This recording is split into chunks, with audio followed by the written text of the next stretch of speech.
دعا بندے کی اپنے رب سے التجا ہے، فریاد ہے، اس بات کا اظہار ہے کہ اے رب میں محتاج ہوں، میں فقیر ہوں، اور تو داتا ہے، تو دینے والا ہے، سارے خزانوں کی کنجیاں تیرے ہاتھ میں ہے، تیرا دروازہ دن رات کھلا رہتا ہے، تو سب کی سنتا ہے، ہر وقت سنتا ہے، تو دل ہی دل میں پکارے جانے والی دعائیں بھی سنتا ہے اور زور سے بولی جانے والی بھی۔ دعا انسان کی تمناؤں کے لب پر آنے کا نام ہے، جیسے علامہ اقبال نے بہت خوبصورتی سے کہا تھا کہ لب پہ آتی ہے دعا بن کے تمنا میری،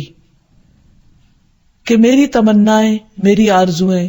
میرے اندر کی خواہشات اور میری ضروریات، ان سب کو پورا کرنے کے لیے اے رب میری کوششیں کافی نہیں، ان کی تکمیل کے لیے میں تیرے سامنے ہاتھ پھیلاتا ہوں اور میں تجھ سے ہی دعا کرتا ہوں۔ حضرت زکریا علیہ السلام نے بہت خشوع کے ساتھ اور بہت یقین کے ساتھ اپنے رب سے کہا تھا کہ وَلَمْ أَكُمْ بِدُعَائِكَ رَبِّ شَقِيًّا، کہ تجھ سے دعا مانگ کر اے رب میں کبھی بدبخت رہا ہی نہیں، نامراد رہا ہی نہیں، یعنی تو ضرور سنتا ہے، تو میری بھی سنے گا۔ اسی وجہ سے ہم دیکھتے ہیں کہ وہ ایک طویل عرصے تک اولاد کی محرومی کے باوجود کبھی مایوس نہیں ہوئے، اپنے رب کو پکارتے رہے، مانگتے رہے، حتیٰ کہ ان کی دعا سن لی گئی۔ کیونکہ دعا کی قبولیت میں یہ بات ہمیشہ یاد رہے کہ اللہ سبحانہ وتعالی اپنی خاص حکمت کے تحت یہ جانتا ہے کہ کس بندے کو کب کیا چیز عطا کی جانی چاہیے۔ تو آئیے ابتدا میں ہم دیکھتے ہیں کہ دعا مانگتے کیسے ہیں، دعا کا ادب کیا ہے، سلیقہ کیا ہے، کیونکہ یہ ایک انتہائی کمزور اور عاجز انسان کے الفاظ اس کے عظیم رب کی بارگاہ میں اٹھتے ہیں، تو پھر یہ کیسے ہونے چاہیے تاکہ دعائیں قبول ہو جائیں۔ تو اس سلسلے میں سب سے پہلی بات تو یہ ہے کہ انسان کو دعا مانگتے وقت پوری توجہ اور پورے خشوع اور خضوع کا مظاہرہ کرنا چاہیے، کیونکہ اللہ سبحانہ تعالی غافل دل کی دعا نہیں سنتا۔ دعا مانگنے کے ادب میں سب سے پہلا ادب، سلیقہ اور کرینہ یہ ہے کہ انسان پورے اخلاص کے ساتھ، پوری توجہ کے ساتھ، شوق اور محبت کے ساتھ اپنے رب سے مانگے، پورے یقین کے ساتھ کہ اس کا رب اس کی دعا ضرور سنے گا۔ قرآن مجید میں اللہ تعالیٰ فرماتے ہیں وَادْعُوهُ مُخْلِصِينَ لَهُ الدِّينَ، اس سے دعا کرو دین کو اسی کے لیے خالص کرتے ہوئے، یعنی صرف اللہ سے مانگو، کسی اور سے نہیں، کیونکہ سب کو دینے والا دراصل وہی ہے۔ انبیاء ہوں یا اولیاء کرام ہوں یا بزرگان دین ہوں، سب کے سب اسی کے آگے سجدہ ریز ہوتے ہیں اور اسی کو پکارتے ہیں۔ نبی صلی اللہ علیہ وسلم صبح سے شام تک ہر موقع پر اپنے رب کو پکارا کرتے تھے، اور وہ تمام دعائیں احادیث کی کتابوں میں ہمیں صحیح سند کے ساتھ ملتی ہیں کہ کس طرح آپ صلی اللہ علیہ وسلم صبح بستر سے اٹھتے وقت اپنے رب کو پکارتے، پھر نماز میں کون کون سی دعائیں مانگتے، پھر اسی طرح کھانا کھانے سے پہلے، کھانا کھانے کے بعد، یہاں تک کہ اگر چھینک آئے تو اس وقت کیا پڑھا جائے، اور اسی طرح رات کو سوتے وقت، اور بے شمار مواقع کی دعائیں، اور اس کے علاوہ بھی نبی صلی اللہ علیہ وسلم کی دعائیں بہت ہی خوبصورت انداز میں مختلف کتابوں میں ہمیں ملتی ہیں، جس سے ہمیں دعا مانگنے کا سلیقہ اور ادب پتہ چلتا ہے، کیونکہ نبی صلی اللہ علیہ وسلم اللہ کے محبوب تھے، اور کس طرح اللہ کے محبوب نے اپنی عاجزی اور انکساری کا اظہار اپنے رب کے حضور کیا ہے، وہ ہمارے لیے ایک بہترین نمونہ ہے۔ پھر دعا مانگنے کے ادب میں ایک اہم ترین ادب یہ ہے کہ انسان توجہ سے مانگے۔ حدیث میں آتا ہے کہ اللہ سبحانہ وتعالی غافل دل کی دعا نہیں سنتا، یعنی انسان جب مانگے تو واقعی اس کو یہ معلوم ہو کہ وہ کیا مانگ رہا ہے، اور پھر تضرع اور عاجزی کے ساتھ بار بار اصرار کر کے مانگے، یہ نہ کہے کہ اے رب تو چاہے تو دے دے اور تو نہیں چاہتا تو نہ دے، نہیں، بلکہ پورے یقین کے ساتھ اپنے رب سے مانگے، اور اس بات کا بھی پورا یقین ہونا چاہیے کہ رب دعا سنتا ہے، کیونکہ وہ دیتا ہے۔ رب نہ سوتا ہے، نہ اس کو اونگ آتی ہے، نہ اس کو نیند آتی ہے، اور اس کو دینے کے لیے کسی سے مشورے کی بھی ضرورت نہیں ہوتی، کوئی اس پر جبر نہیں کر سکتا، کسی کا اس پر زور نہیں۔ اس لیے انسان جب اس سے مانگے تو یہ سوچ کے مانگے کہ اس کو دینے میں پورا پورا اختیار ہے اور وہ میری دعا بھی ضرور سنے گا. پھر اسی طرح انسان اپنی عاجزی اور مسکنت کا اظہار کرے. مانگتے وقت انسان اپنے اندر کو بالکل تکبر سے خالی کر لے اور یہ سمجھے کہ میں ایک انتہائی حقیر چیز ہوں اور میرا رب عظیم خالق ہے، پوری کائنات کا مالک ہے اور میں اسی کے آگے ہاتھ پھیلا رہا ہوں جو میرے اٹھے ہوئے ہاتھوں کو کبھی خالی نہیں لوٹائے گا اور اس کو دینے سے محبت ہے، وہ دے کر خوش ہوتا ہے اور دعا کرنے والے سے محبت رکھتا ہے، اور جو دعا نہیں کرتا اللہ تعالیٰ اس سے ناراض ہوتا ہے. اللہ سبحانہ و تعالیٰ قرآن مجید میں خود فرماتے ہیں وَقَالَ رَبُّكُمُ ادْعُونِي أَسْتَجِبْ لَكُمْ، تمہارا رب کہتا ہے مجھ سے دعا مانگو، ادعونی استجب لکم، میں تمہاری دعائیں قبول کروں گا. اس لیے رب کے وعدے پر یقین کرتے ہوئے ہمیں دعا کرتے رہنا چاہیے. پھر اسی طرح یہ ہے کہ دعا میں عاجزی اور انکساری کے ساتھ ساتھ گریہ وزاری بھی ہونی چاہیے، جس طرح نبی صلی اللہ علیہ وسلم بدر کے موقع پر اللہ سبحانہ وتعالیٰ کے حضور آہوزاری کے ساتھ دعائیں کر رہے تھے. اس سلسلے میں روایت میں آتا ہے کہ نبی صلی اللہ علیہ وسلم قبلہ رخ ہو کر گڑ گڑا کے دعا کر رہے تھے کہ اے اللہ میرے لیے اپنے کیے ہوئے وعدے کو پورا فرما، اے اللہ اپنے وعدے کے مطابق عطا فرما، اے اللہ اگر اہل اسلام کی یہ جماعت ہلاک ہو گئی تو زمین پر تیری عبادت نہ کی جائے گی. اور پھر اس قدر عاجزی و زاری تھی کہ حضرت ابوبکر صدیق رضی اللہ تعالیٰ عنہ نے جب آپ کو دیکھا تو پیچھے سے آ کر آپ سے چمٹ گئے اور کہنے لگے کہ اے اللہ کے نبی اب بہت کافی ہو چکا، آپ نے اپنے رب سے بہت کچھ مانگ لیا، اللہ تعالیٰ آپ سے کیے ہوئے وعدے کو ضرور پورا کرے گا.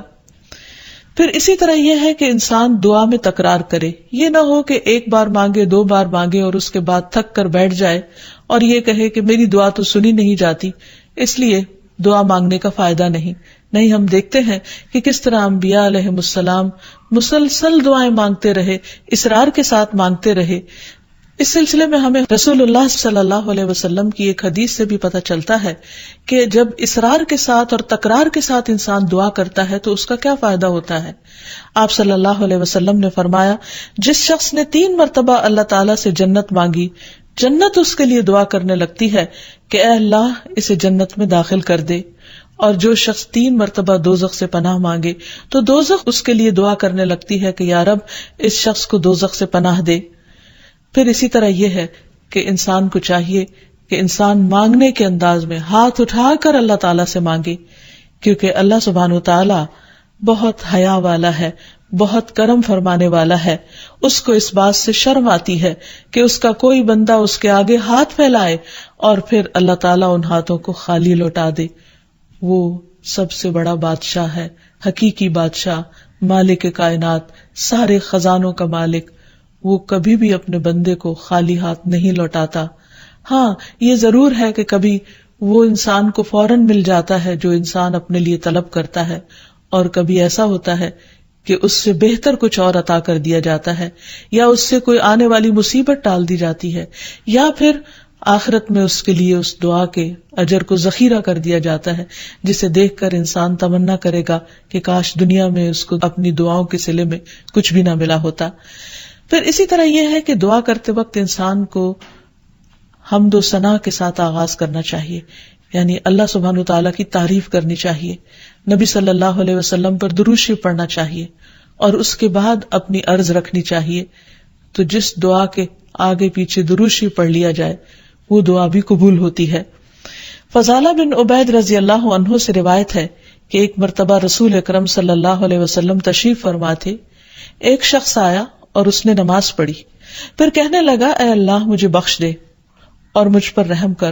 تو رسول اللہ صلی اللہ علیہ وسلم نے فرمایا اے نمازی تو نے جلدی کی، جب نماز پڑھ چکو تو بیٹھے رہو، اللہ کی اس طرح حمد و ثنا بیان کرو جیسا کہ اس کا حق ہے، پھر مجھ پر درود بھیجو، پھر اس سے دعا کرو. یعنی یہ دعا مانگنے کا ادب اور سلیقہ ہے. پھر اسی طرح یہ ہے کہ انسان کی دعاؤں کی قبولیت میں بعض اوقات اس کے گناہ حائل ہوتے ہیں، اور جب انسان استغفار کرتا ہے، توبہ کرتا ہے تو دروازے کھل جاتے ہیں. اسی لیے انسان جب دعا کرے تو اس کے ساتھ ساتھ اپنے رب سے توبہ اور استغفار کرے. پھر اسی طرح دعا کرنے کے ادب میں سے ایک چیز یہ بھی ہے کہ انسان جب دعا کرنا شروع کرے تو سب سے پہلے اپنے لیے دعا کرے، پھر اپنے قریبی لوگوں کے لیے دعا کرے، اور پھر تمام لوگوں کے لیے دعا کرے. جیسے حضرت ابراہیم علیہ السلام کی دعا میں آتا ہے ربنا اغفر لی ولوالدی وللمؤمنین یوم یقوم الحساب، کہ اے ہمارے رب مجھے بخش دے اور میرے والدین کو بخش دے اور تمام مومنوں کو بخش دے جس دن حساب کتاب قائم ہو. پھر اسی طرح دعا مانگنے کے آداب میں سے یہ بھی ہے کہ انسان جامع الفاظ کے ساتھ، بہترین الفاظ کے ساتھ دعا مانگے.